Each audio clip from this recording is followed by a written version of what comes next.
In Chord Cookbook, I delved into a number of chord tricks that guitarists use to compose songs or to arrange tunes to get a certain effect. These tricks included adding a melody to a chord,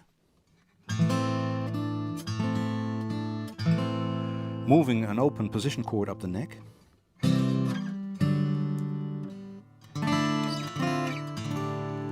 playing bar chords without a bar,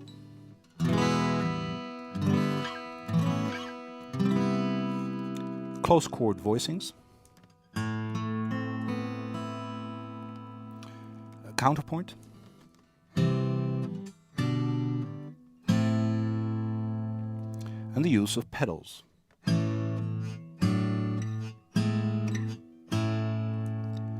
Each of these tricks can set the mood for a composition or part of a song. As guitarists, we can consciously use these tricks as a basis for our songs. Often when you improvise with these chord tricks, you'll get a groove going, and that might become the basis of a new song. Add a melody, some lyrics, stir, and you got a new baby. Because of the limitations of the guitar and the common use of these tricks, you'll need to invest some puzzle time to steer away from the trap of sounding too much like existing songs. The chord trick itself is not enough to make the song sound original. Combining tricks, coming up with original chord changes, a surprising hook, and some inventive lyrics can help you make the song stand out from others. Let's go through these tricks at lightning speed.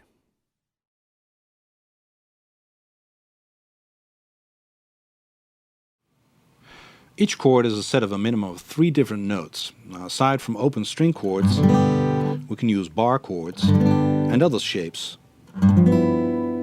all in our chord progressions to set a certain atmosphere. We can add melody notes to all open string chords by simply removing a finger or adding a finger.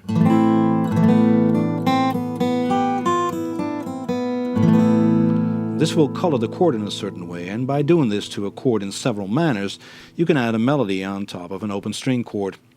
Many hit songs use this simple principle in one section of a song.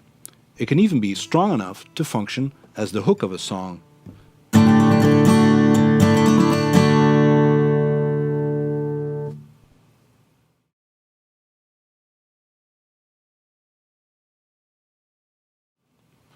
Many open position chords can be moved up the neck to create a chord with some nice colors or a chord sequence that can function as a defining section of a song.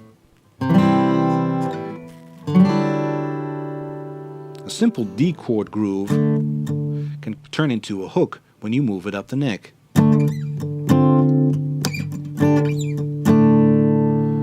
And combining all these chords with the trick of adding a melody note by removing or adding a finger creates loads of possibilities.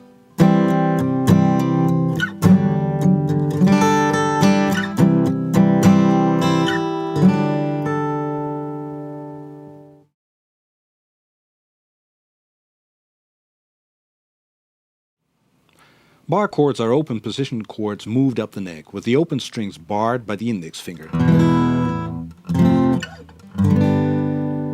If you remove that index finger and replace it on the root note only, so on the 6th or 5th string, you end up with a complete bar chord and some open strings ringing through.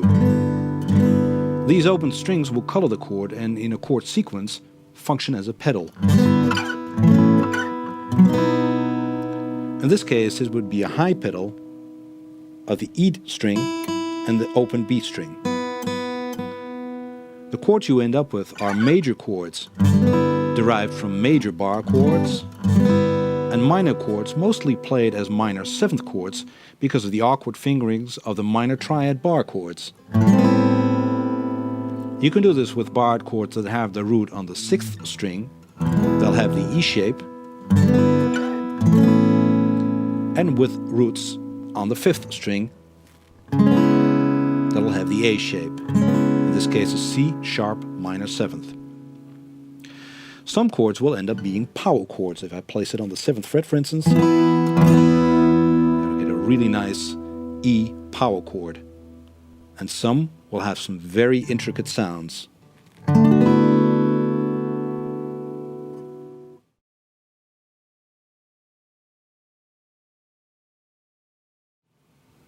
Because of the layout of the guitar, we generally go up in pitch when we move towards the higher strings and when we move up the fretboard.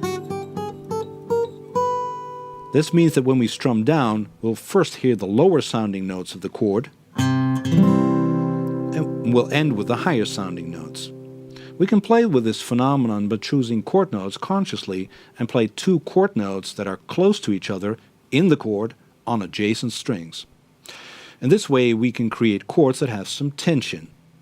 This tension is close chord voicing and can be found right around the 5th fret of the guitar. For instance, on this chord, an A minor 7th chord, but also here.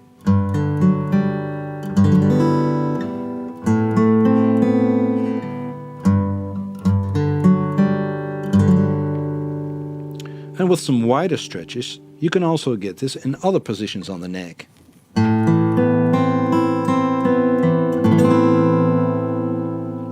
These chord voicings can characterize a section of a song or just be used to color one chord in a chord sequence.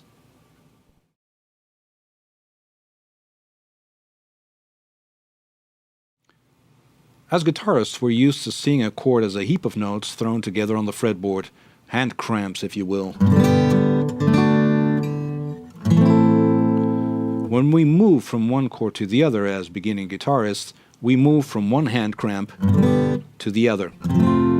We don't take the number of notes we play into account, like moving from a 6-note chord to a 4-note chord. We also don't think about the route that these individual notes have moving from one chord to the other. It's like a close harmony choir of 6 singers where for no apparent reason, one or two of the singers start hanging out at the bar in a certain section of the song, and where the others are jumping all over the place.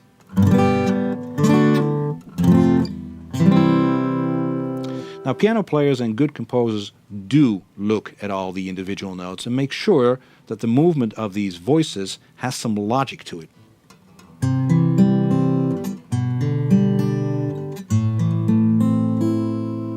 The most obvious notes in a chord we need to focus on are the bass and the melody notes.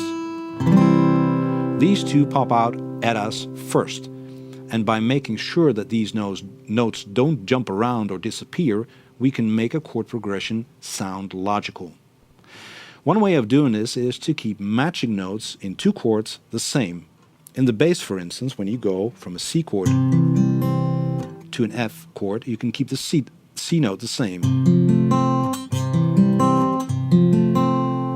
Or in the melody, A minor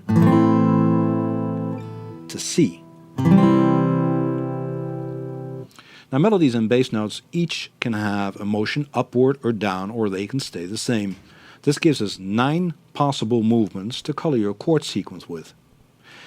You can add some extra ear candy by using some contrary motion to your chord progression.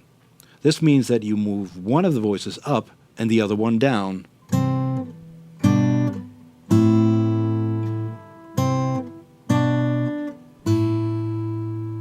And you can really go to town on this by doing this for every note in every chord you play. Classical composers will certainly do this, but for most pop rock composers, this is a step too far. Other elements like groove and playability will also have to be taken into account.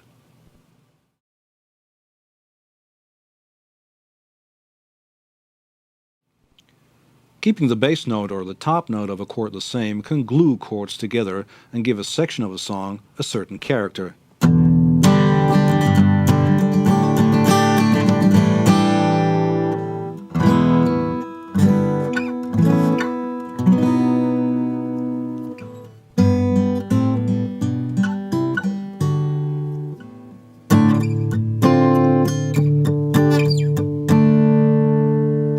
This is called a pedal note.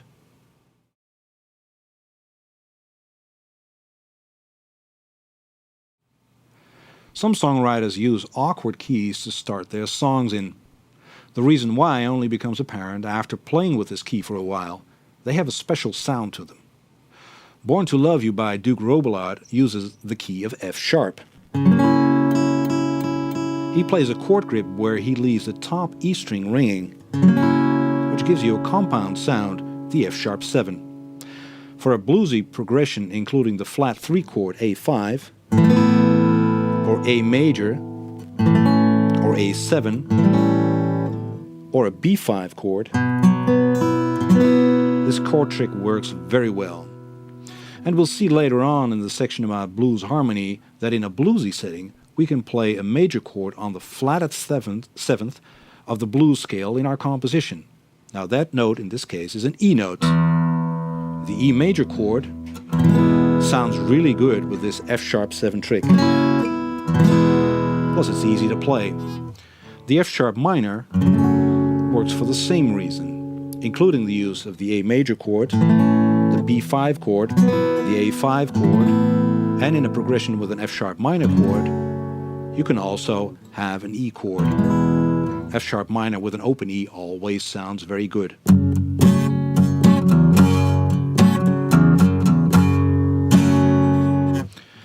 B minor as a starting key gives you the A major as the flatted 7th chord, and the G and D chords both work great in this harmony. As the 5 chord you can use the F-sharp 7 chord that we've just seen with the open E string and the E chord as well. C-sharp minor is the relative minor to E major, and a lot of the E chord tricks that we've seen, like the bar without bar chords, work great in the key of C-sharp minor. These special keys can give you a unique sound in a smaller setting. These chord tricks will be less clear when you play them in a band setting. You might play them on your guitar, but they might get drowned out by other instruments. On the other hand, you can instruct your bass player to help you out with a pedal or with contrary motion. And you can tell other instruments to double up certain melody notes you've incorporated in your chords, or even harmonize them. Possibilities galore. Now I've added the pages of Chord Cookbook that discuss these chord tricks to this chapter for your reference.